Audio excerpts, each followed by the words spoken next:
انسان موفق انسانی است که نعمتهای الهی را مصرف میکنه، سلامتی را مصرف میکنه، زبان گویاش را مصرف میکنه، مال و ثروتش را مصرف میکنه، مصرفی در جهت خیر.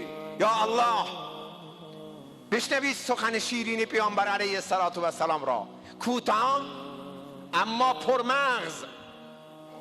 شما فرزندم حفظش کن، به خاطر بسپار که دیگه انباردار نشی. میفرمایند انفق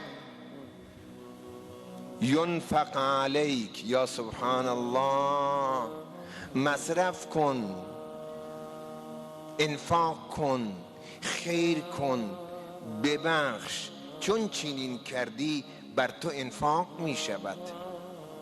چون بخشیدی مورد بخشش قرار می گیری، چون عطا کردی به تو داده خواهد شد، چون دست گرفتی دستت خواهند گرفت و چون دستی را بریدی دستت را قطع خواهند کرد.